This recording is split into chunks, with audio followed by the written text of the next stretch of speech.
I like to think that one night a Sony producer was sitting in his cuck chair watching his wife get used up with a deadline coming up. Should he produce a movie about the exaggerated swagger of a black teen? No. Should he make a movie about a family named the Mitchells fighting some machines? No. He looked down at his phone and it's like a demon overtook him.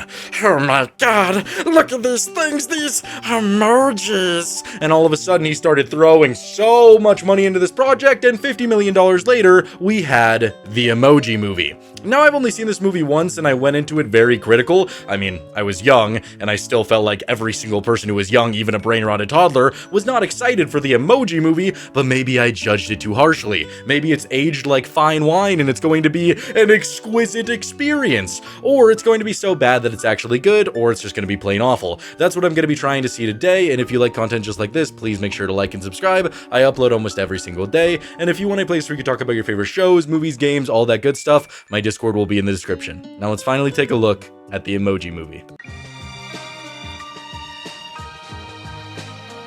A lot of people like to complain that this movie is just one big ad, and I could definitely see it. They shove things at you at a rapid rate, but that begs the question, who is the demographic for this movie? Because ages 0 to 9 realistically should not want to download any of these social media apps, because they should not be on social media unless they're banking on toddlers being like, oh yeah, send me streaks, goo goo gaga. That's probably what they actually are banking on. But then let's go to our next demographic, teens. I guarantee you there's not a single teen who was like, oh no bro, I need to ask my dad for some allowance money so I can go and see the Emoji Movie. That was not happening. Nobody. Well, I was a teen when this was happening. I was pretty young. Nobody was excited to go and see the Emoji Movie. It just wasn't a thing. So then you go to adults who probably only took their kids to the movie because they were like, okay, Timmy, as long as I sit through this, I can legally change your name to Bring Me a Beer, and we can finally get started on your true purpose. I guarantee you that was really the only thing going on, so I don't actually know who the demographic for this is. I mean, it's obviously marketed towards kids, but if you're gonna make it an ad, it just seems kinda weird to say the least. Either way, let's go to the actual movie. Textopolis, the greatest place in the entire world. And we open with our main character, Meh, just describing all the emojis. I'm so glad that they chose the Meh emoji to be our just dashing main character, but he struggles with himself oh so physically, because he can express anything. He can be happy, he can be sad. Oh god, I hate his fucking struggle. I empathize so much with this emoji because he wants to express emotions. Oh boy. And then we get to the comedy. He's describing all these emojis, meeting all these emojis, and it's like the most basic jokes you could ever imagine. I genuinely see them writing the script for this movie, or at least all the jokes for this movie, just in like a 1-hour beer sesh. Because it's like looking at something like the peach emoji. Okay, well, guys, what would the peach emoji say? Well, if you walked up to the peach emoji, it would probably be like, I'm having unholy thoughts, because it looks like an ass. And even that joke takes a little bit more effort than what they would do. They literally look at something like the knuckle emoji and they're like, oh man, it's gonna punch you up. It's just shit jokes like that, and I don't really understand why they can't do anything better. Maybe they just assume and making an entire movie all about puns is going to feed everybody's fancy and get them 100% on Rotten Tomatoes, but it's just not. One of our first interactions in the movie is Meg going downstairs, and he sees some monkeys sitting there, and he's like, hey guys, what are you guys up to? Oh, what are you up to? And because they're wearing suits, they go, some monkey business! Yes, well, we have business to attend to. What kind of business? Monkey business. Wow. God, that was fucking hilarious. That was incredible. I actually can't believe how funny that was. So Meh, he's going down to like this studio area where the emojis are sent through the phone, and we get to another amazing joke where an elephant emoji is standing next to the breaking wind emoji, and he's like, the kid sent me like this the other day. Next week, Alex sends me next to this guy. That kid, where does he get this stuff? That's great. Wow, an elephant tooted. I guess that can appeal to the brain-rotted masses. I guess they are really breaking the bank with these 30-hour meetings on how to come up with just oh so amazing jokes. So meh, he arrives there and his parents pull him into the bathroom because they just don't like the way he acts, you know? It's a casual story of, he's different, we don't like him because he's fucking different. And yeah, it's just kind of whatever. They're just like, are you sure that you could go up on the podium and potentially get scanned? Because, you know, our little Riz Master up there, he's trying to seduce the fine shite. He wants her so bad, and if you mess this up, you know, it's gonna cause irrefutable damage to our family name, to the man name. And of course, this tense moment, this tense interaction with his family, where they don't believe in him, is interrupted by the shit emoji, the poop emoji, walking out of the bathroom being like, we're number two! We're number two! Should we wash our hands? Yeah. So, you know, about 8 minutes into a comedy movie about emojis, and there hasn't been one joke that isn't a pun yet. So that's a little disparaging for my mental health, but I can get past it. So, we get introduced to the smiler emoji, who just has a big ol' lips, big ol' smile, and she kind of makes me uncomfortable, mainly because when I was talking to my audience about potentially making a video on this movie, they were just talking about how she could get it. Yeah, not gonna go into more detail, you're all very weird. If that is what you want to use as a fleshlight, it's very disturbing. I don't like that image at all. Everyone, what an exciting day for all of you!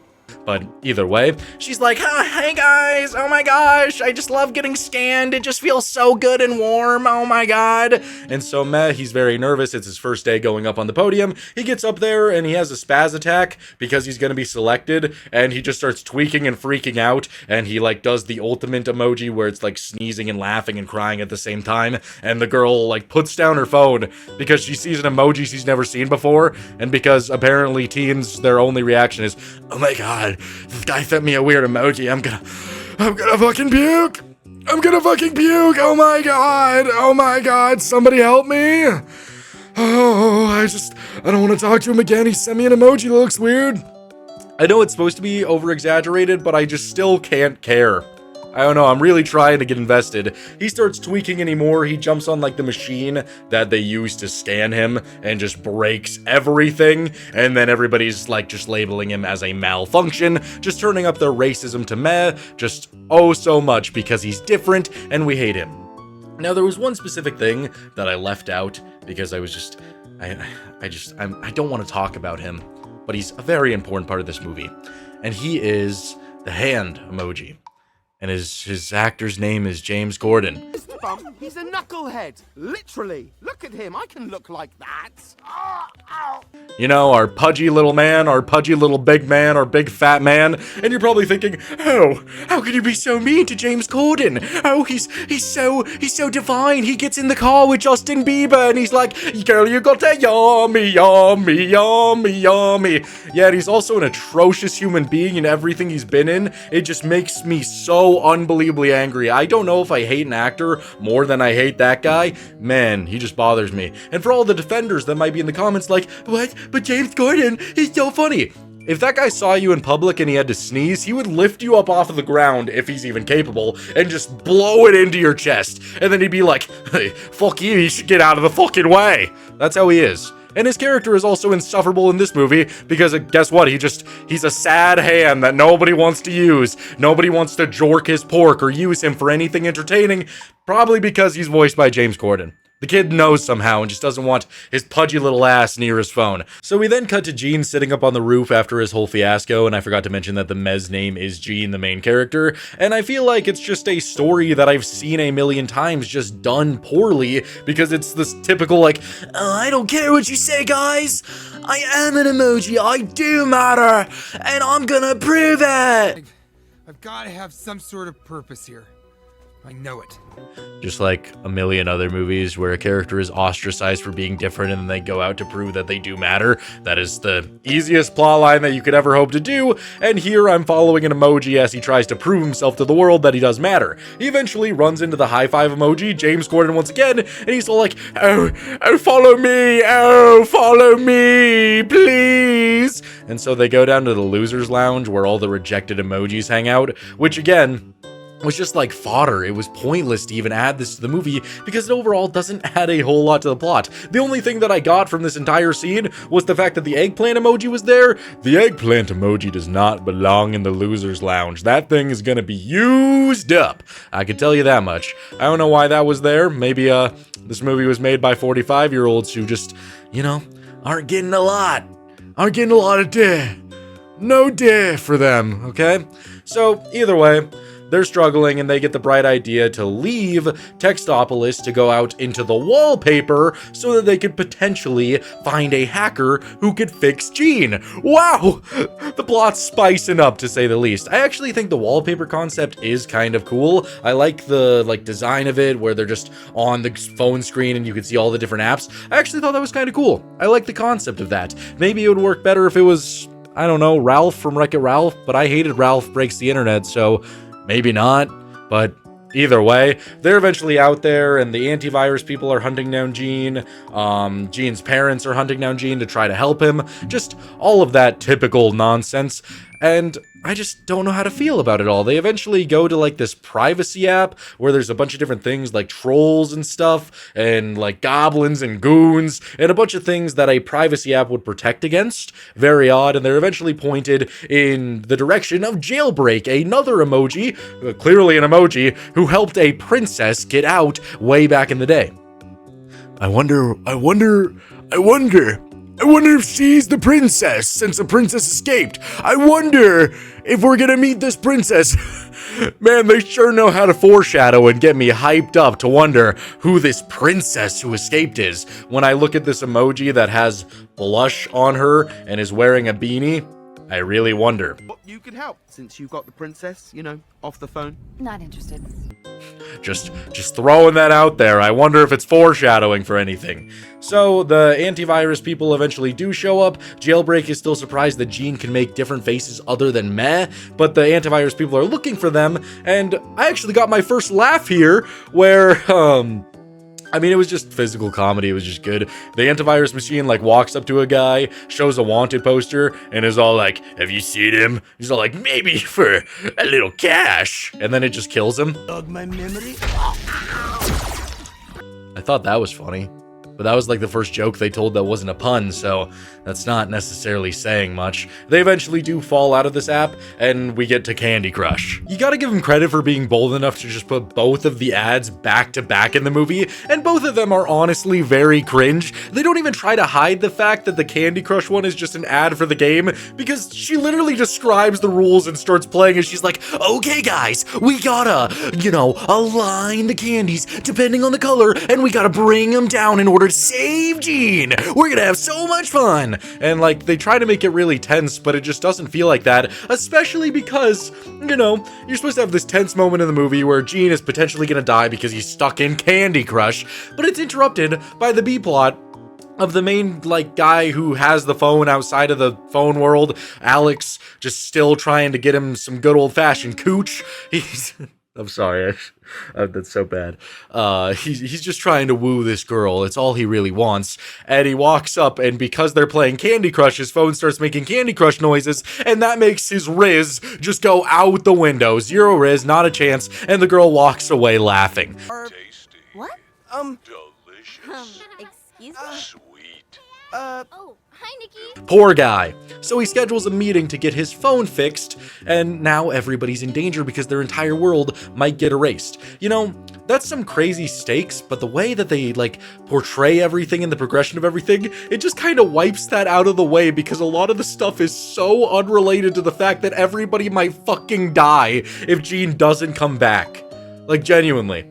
Like, Jean, I understand that you want to be an important emoji, but you're putting everybody's lives at risk right now. I don't think he gets the full picture there. Either way, it's whatever. So, while they're doing the candy thing, the princess or Jailbreak imagines that Jean almost dies. I like that scene because I liked watching his character die.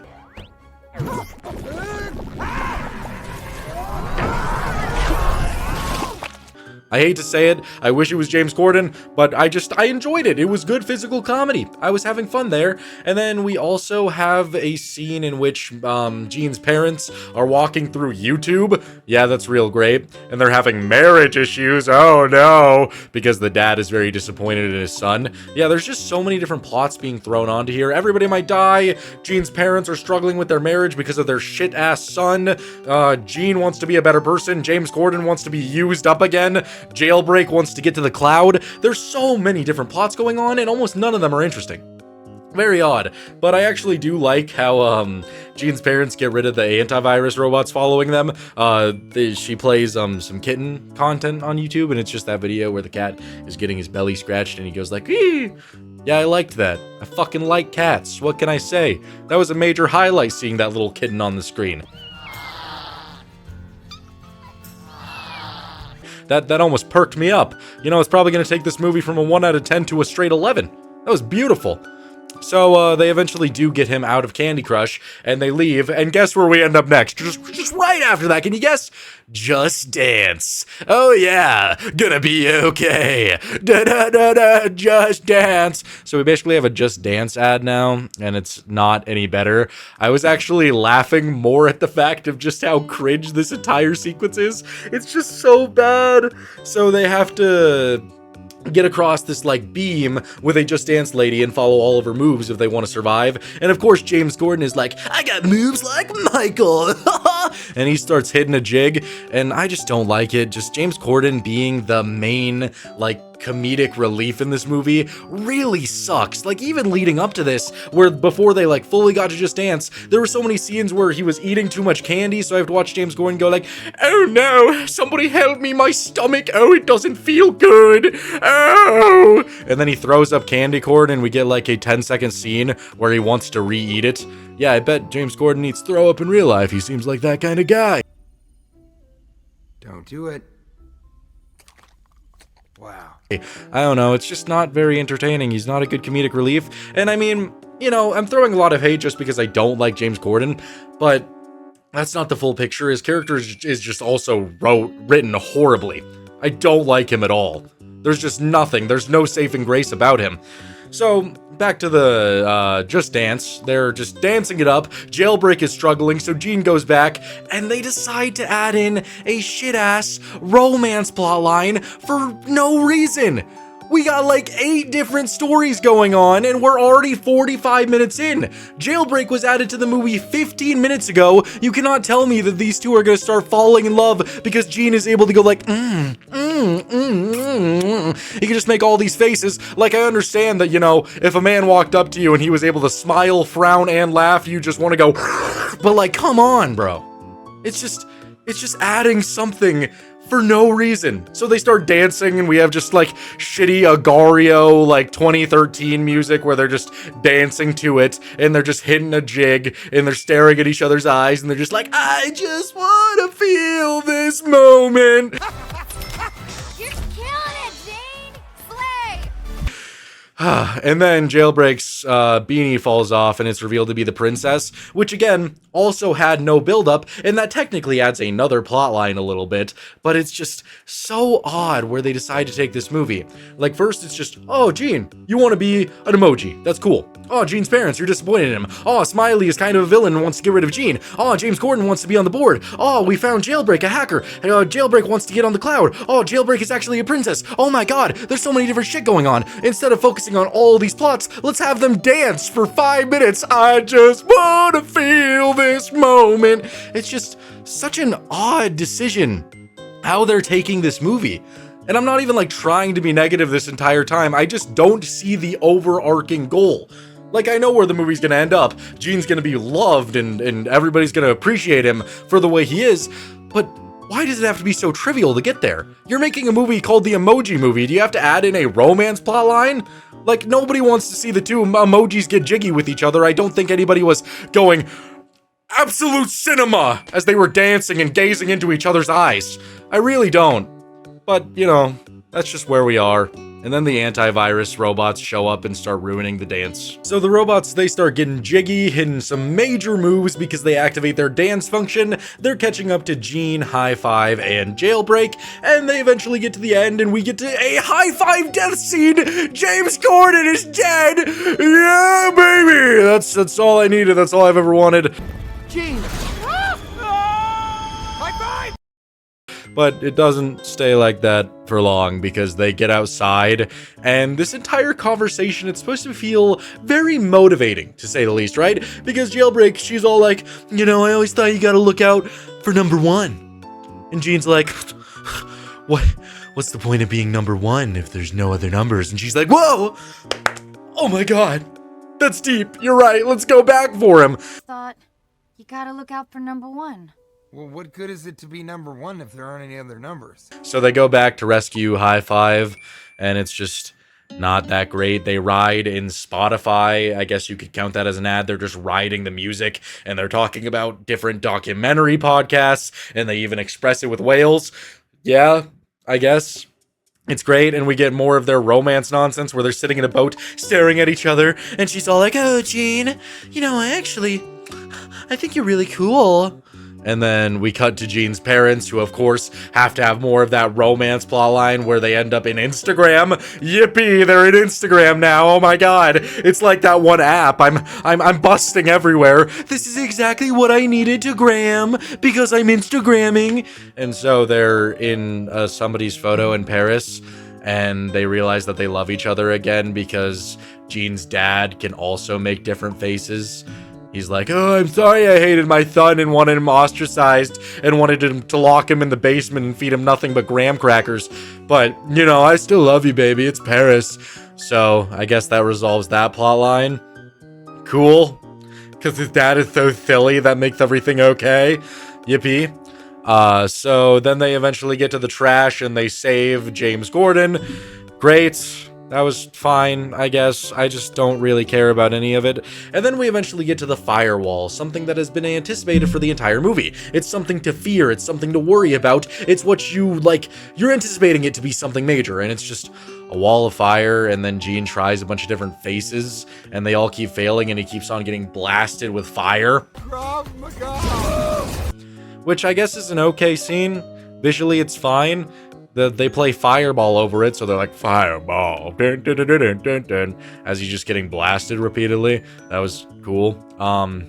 James Corden, he's all like, oh, well, I was in the trash can. I remembered. He did talk about a woman. Perhaps her name was Lupita. I think it was Lupita. Oh, it was so Lupita. Her name was Addie, so they try that as the password, and they get in. Yippee, they're in the cloud. So they're in the cloud, and they finally can reach their deal where Jailbreak will turn Jean into just full-on meh and make High Five just, you know, impeccable and so desirable. But she is a little bit sad about this, because that means that Jean will just go back to being just like everybody else and won't be her little honey boo. And it's very pointing to the fact that these two have loved each other, even though they've only known each other for 30 minutes of screen time and haven't done a lot together. They seem to really like each other. So Jean, he walks up and he's like, you know, I don't have to become a meh if I could just spend my days with you, baby. And she seems very into this initially. I mean, it's not like she hasn't been leading him on for the past 25 minutes, but then she's all like, you know, I'm not just some princess waiting for a prince. Just some princess, Jean. Waiting for my prince. There's been like random like feminist moments in this movie, and that would be fine if it wasn't just immediately followed up with canceling it out. Because there was a scene in the Candy Crush world where Jean was all like, oh, then we have to go to the Dropbox, and now you have to use my face to get past the firewall because I can make different faces. And she was all like, oh, well, there goes a man stealing my idea. And then, but he was right, because that was literally your idea. It wasn't stealing, he was just asking a clarifying question. So you have a scene like that, and then you have this scene where she's trying to be strong, independent woman.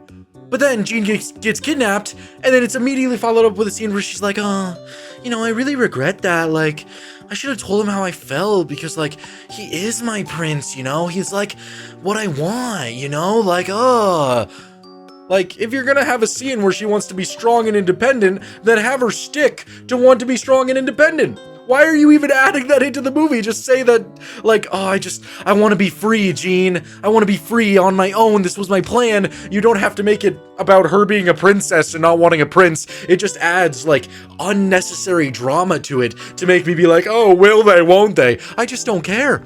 I don't care.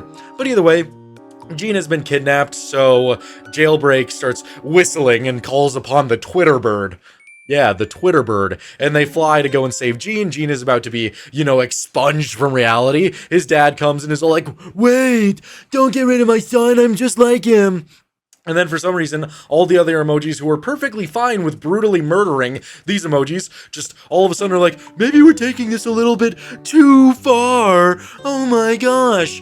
And then what is supposed to be the climax, the great feeling of the movie when they finally defeat Smiley, it's just outweighed by everything else because she's defeated so easily. It's just moving around. Jailbreak jumps on the back of the huge antivirus machine, hacks it, and then it falls on top of Smiley and she's just done for the movie. Do to my beautiful boy.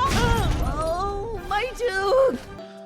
Bro, that's it for all that build-up? She was probably the best part of the movie because she was actually an entertaining villain. I actually thought she had some decent scenes, and just to end it like that was awful. But I guess we do still have the climax of will Alex turn off the phone and reset it and delete everything, which he's about to, but then, because Jean is able to make so many different faces at the same time, he realizes that he wants to keep the phone.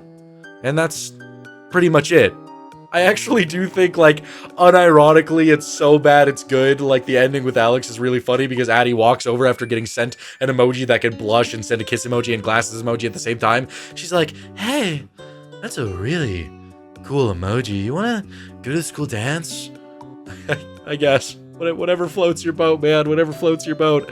And then, of course, we get a dance scene just to top it all off and just pure ecstasy and bliss, just to give us one of the greatest movie experiences of all time.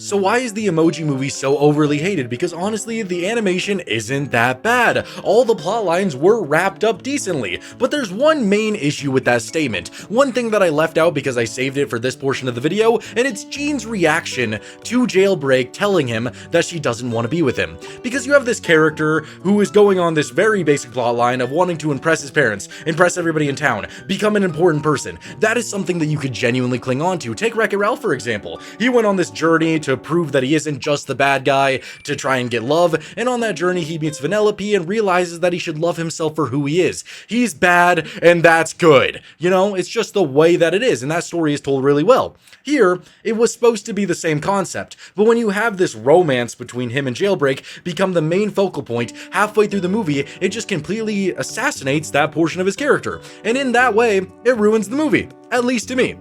Because Jean, after Jailbreak rejects him, he actually wants to kill himself. Why? I understand that you found new meaning in life with this woman that you've known for a solid 20 minutes. I guess it's longer in movie time. I don't really care. I'm like, dude, you had such a clean, easy goal, and yes, he still achieves that, but I don't like watching the main character just fantasize over this woman just so that he could want to kill himself right after. That doesn't send a good message to anybody. It says, oh man, I wanted this really bad, but then I saw this other thing I wanted, and I didn't get that, so now I just want to die.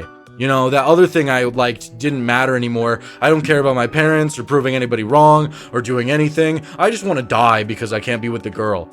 That message sucks. I hate that. I hate that he gets everything that he wants in the end because of the way he reacts here. I wish, he was like, okay, he just gets kidnapped, but he still was like, I could still go and change everything. I could still be a good person. I don't know. It sucks. But it's just such a harmful message that pisses me off. And then we get to our other main issue, and that is the ads.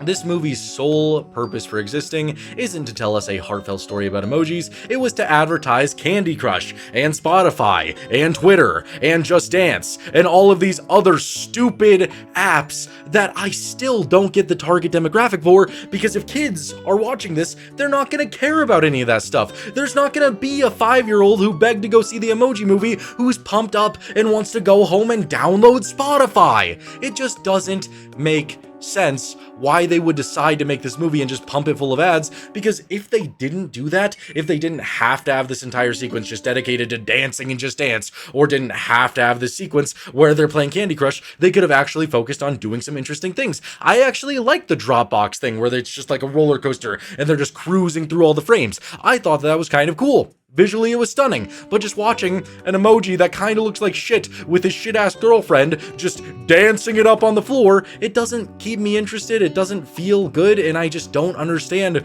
who would actually like this. It's just weird. I don't understand why you would make a $50 million movie just to advertise stuff. It's just kind of odd to me. You could spend that $50 million just, you know, making actual ads, making pop-ups on people's phones because you were making a movie about how people are on their phones too much. It's just so unbelievably weird. Like, genuinely, such a weird concept for a movie. I feel like they could have executed it a lot better, especially if they, you know, focused on better comedy instead of just puns, focused on, like, actual captivating, interesting things. I'm trying to think of another app that would have been cool to explore. Like, they even explored YouTube and they used a cat. That was a cool reference to internet culture, I guess. I don't know. I feel like there was just a lot missing. It kind of feels like a Ralph Breaks the Internet situation for me, where they just tried to shove memes and nonchalant things in your face and try to act like it's really cool, but it's just not. It's not cool, and I did not enjoy it. This is probably one of my much harder videos to make because I actually don't know what jokes to say other than just describing things and getting angry, because this movie is genuinely just that bad. There's no characters that I really want to make fun of other than James Gordon, and I can only do that so much, but just watching this movie, I can just say, oh, this sucks, and oh, this sucks, because that's all there is. There's no substance behind anything. Almost every single joke is just a pun, so I don't want to mention every single pun and say, oh, and then they did another pun. Oh my gosh, look at it's the robot coming to get them again. Oh look, they're dancing in Just Dance. Oh look, they're in Spotify. Oh look, they're in the iCloud. Like, there's some things that I actually liked, but for the majority of the time, it's just no substance, no love, and that's why this video was so hard to make. I don't even know if the things I said were that interesting. I feel like I was just describing a lot of stuff because this movie is just that fucking bland. I did not have a great time, but either way, I really hope you guys enjoyed this video. I got lots of good content on the way, hopefully about even remotely slightly better things than this. I'll see you guys in the next one. Bye.